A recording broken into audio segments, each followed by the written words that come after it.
I'm from Blue Ridge, Georgia. I worked for this agency that served individuals with mental illness, substance abuse, and developmental disabilities. I worked for this organization for almost 31 years.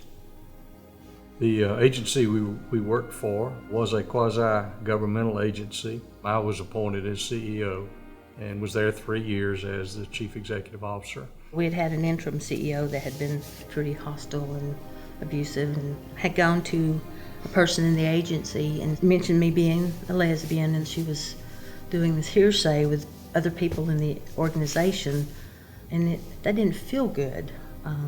She was, first of all, speaking things that were not true, but it felt like a put down, me being gay. The individual came to me shortly after I came to work, within a week or 10 days, and indicated to me that Connie was gay and that we did not need that type of individual on our staff. And I told her immediately that didn't matter to me. My decision was, are they doing an effective job in what she did in her personal life? That was the individual's decision. When Frank came, I was planning to leave the agency. We needed to keep her, as Connie was very knowledgeable in her position, very good working with people, would help me tremendously learn the agency. So Connie and I talked for a couple of weeks. So that's when I told Frank that I was gay. It didn't matter to me, and I said, what would it take to keep you here? And we're able to meet her needs and meet the agency's needs by retaining her. Frank had promoted me, and I was very happy.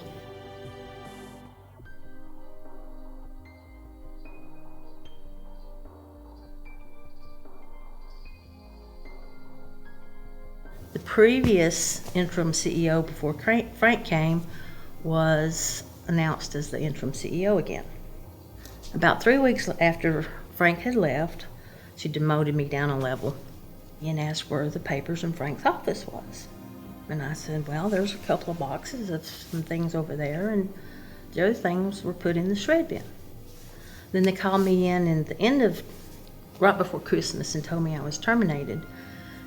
By just having her take papers from my desk that I had given her to go into the trash was the stated cause for the termination. I knew then it had to be an incorrect and invalid termination. I can only have a supposition, but clearly the individual who was the interim person at the time had a bias against Connie, and I'm certain that some of it was related to being gay. After I was fired, I filed for unemployment, and I had to go through an appeal process, and the appeal said that I won the unemployment because I was fired unjustly. So that kind of reinforced that what had happened to me was wrong. I gave my life to this agency. I dedicated my life. There were many days I'd leave my house at 5:30 in the morning, get home at 8:30 at night, work on weekends. The board had actually given me some accommodations for doing such a good job, and all of a sudden, I'm gone.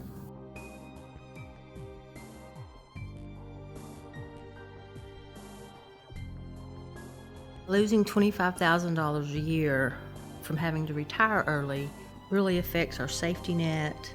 That is less income that we can have, and to have Dixie be secure. If something happens to me or her, that's a lot of money that we can't use for our life and security going forward. This is just who I am. I shouldn't be terminated because I'm a lesbian. I'm just a hardworking individual.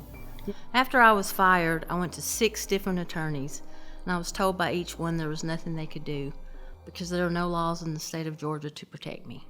The state of Georgia needs to have legislation that would address that issue. It would certainly raise the point that being gay is not a reason or a cause to terminate. We should not have to live in an environment of fear at work. We should not worry about who we go home to or who we love. So, It's beyond devastating.